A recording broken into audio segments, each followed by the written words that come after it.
Hi, I'm Laura Martin Bovard, and I'm delighted that you found me here on the Divine Hustler channel.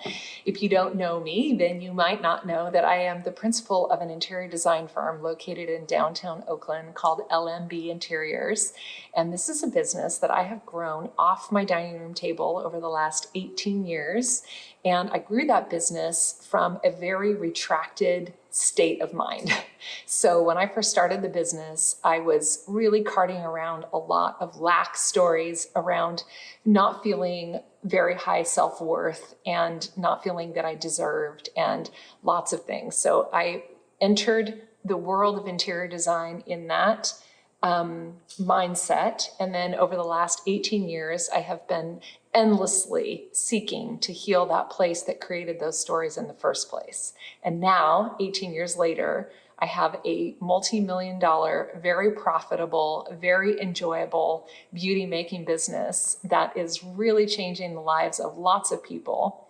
And I have lots of stories and lots of information about how you can bypass all of your, some of the unnecessary lessons in life and use me as an expander. I would love to share with you some of the stupid things I did and some of the ways that I'm not going to say they're stupid. Let's just say I made a lot of mistakes and I'm hoping that you can avoid making some of those mistakes. So here's a few things that I want to share. One is that the story that I carted around, having grown up poor, having grown up with my father in the military, we were sometimes on food stamps. I wasn't allowed to buy nice clothes. We didn't have nice things. I didn't get exposure to what created a beautiful home interior at a young age. And I didn't even really have much exposure of that up until I was 35 years old. I mean, I had done some traveling, thankfully, and had a natural curiosity about beauty and about creating beauty, which is why my therapist, when I was in my early 20s, made this suggestion to me, had I ever thought about being an interior designer. I didn't even know what an interior designer was. I didn't know people could get paid to create beautiful spaces. I mean, I don't know what rock I was living under, but that wasn't part of my life story. So what do we do? This is specifically for people who have lack stories and have grown up poor, or maybe you're a young mom just getting started and you love the idea of creating beautiful spaces for people, but you don't know how to get started because you have young children and you don't have a lot of resources to invest in your business. I want to share with you some of the things that I did in order to get over feeling like I didn't deserve to get paid a certain amount per hour. I didn't know that if it was going to be worth it for me to photograph my projects. And then also the bigger question, and this is where I hear many people get stuck, is how do you come from being not super exposed to the affluent, but serve the affluent? So how are you going to enter into a multi-million dollar home where people want to hire you to create beautiful home spaces when you haven't even been exposed to those spaces? What version are you going to show up in? And do you have to wait 20 years to create a confident, abundant mindset person who knows how to create beauty for other people if you don't get to work on creating the most beautiful version of who you are? So I want to offer a few things, not in any order necessarily, but some of the things that started to help form me and shape me is that I got really clear with myself, not just once, but now maybe about 10 times about raising my rates. So I started out working for people at a pretty low hourly rate. And I stayed stuck in that cycle for quite a long time because I was waiting for somebody, I think, to give me permission to raise my rates. But I'm here to tell you, no one is going to come along and give you permission. You have to decide what your hourly rate is going to be, and you have to decide when you're going to raise your rates. But what I will tell you as a seasoned interior designer now at this point, you don't have to wait. As long as you are producing quality work and you are not making a lot of mistakes, people don't want to pay you to make mistakes on their projects. I can tell you that. So you have to be in integrity. If you make a mistake, you need to have a little padding to cover your ass if you mess up, because it is definitely not something that anyone would ever do, to charge somebody to have you learn on their dime.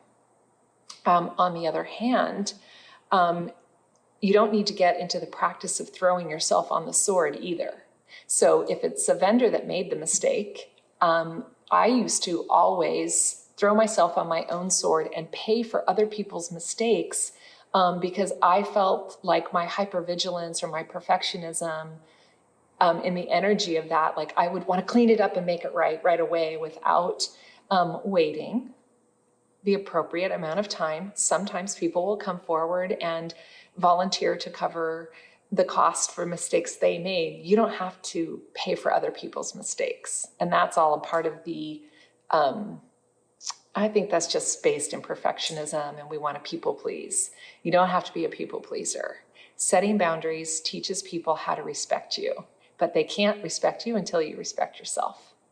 So that's one thing, raising rates. The other thing is, I think the smartest thing I ever did that I never really gave myself enough credit for until many, many years down the road is I started documenting my photos, my projects with photos.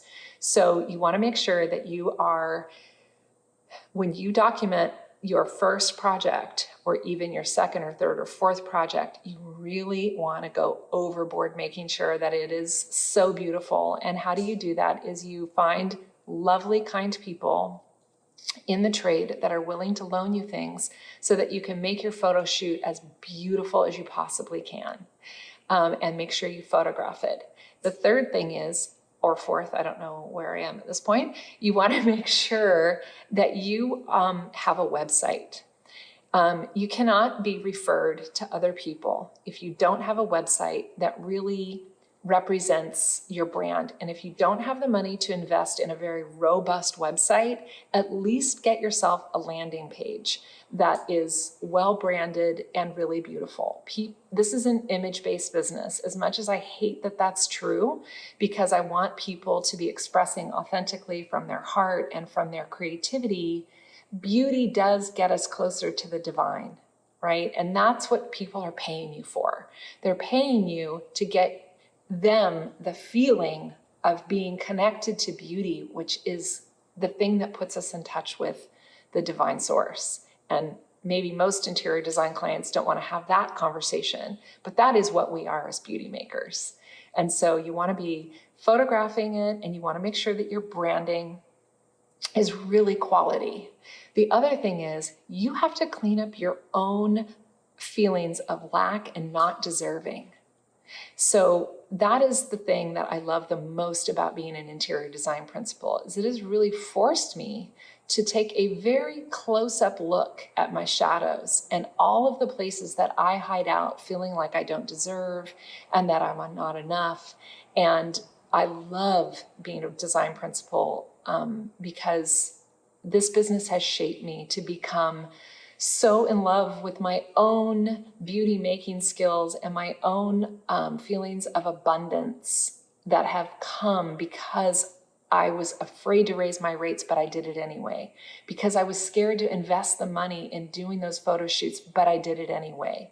Because I was feeling isolated and alone, so I put myself out there and created a group of other designers to share and collaborate with. I actually now, even 20 years into this, I have two or three designers that don't live here in the immediate Bay Area, and we share everything with each other. We show each other our books so we know how much the other people sell. We consult with each other on what we pay our employees. We consult with each other on how we structure our bonuses. So if you don't have a strategic alliance with other interior designers, that's another way that you can really fortify your sense of self and have other people witness you where you're doing well and offer you support and guidance and advice where you're not doing well. So those are some of my suggestions and you can take what you like and leave the rest. There's lots and lots of other things to do, but I will say, if you want to be in a beauty making industry, you have to become the change that you want to see. You have to do your own transformative work in order to show up authentic to serve your clients, because you're more than just an interior designer or a decorator, right? You're also a therapist, a friend, an advice giver. You're kind of a connector and a maven for your designers, your clients rather, who move into town and want to know where their interior designer who creates beauty, where they shop, where you go for anything. You become an advisor. So make yourself your own favorite project and become so magnetic that your clients and the people around you in your network can't help but to refer people to you, because you are just such a radiant light and you are so much fun to be around. And you value yourself. That is really the number one thing, is that you value you. You don't minimize yourself. You don't give yourself away. You take ownership and responsibility if you make a mistake. And you have the hard conversations that you don't want to have. From a place of humility and vulnerability. So those are some of the things that I did and some of the ways that I cleaned up my story. And just a little aside, I had a long way to go to clean up the story that I had, from, total lack in childhood to navigating through bankruptcy to navigating through paying off tremendous IRS debt. And also, I grew this business with no credit. I had to grow it with cash because of that bankruptcy. And I will tell you, I wouldn't trade it for the world. I will also tell you, zero shame about it. I wouldn't change any of it because it made me who I am. And 2008 was rough for everyone. And that was certainly true for my husband and I. So we've all been through a lot. We're all going through a lot right now. And, we can do this together, and guess what? You can do hard things, as Glennon Doyle says. So I'm proud of you for showing up and being a beauty maker in the world. And if you're anything like me, those transformative pictures, the before and afters, that can be you too. You can be the designer that was before you didn't believe in yourself, and the designer who the after is that beautiful money shot of who you are after you did all the work. All right, that's what I have for you today. If you like this video, please give it a thumbs up. If you know any other interior designers who are interested in growing their business to be joy-filled, abundant, profitable, and super fun, please share this with them. And obviously subscribe, because I'll be making videos, as always, for the last 8 weeks, every week. And I really appreciate you watching and sharing. Have a great day.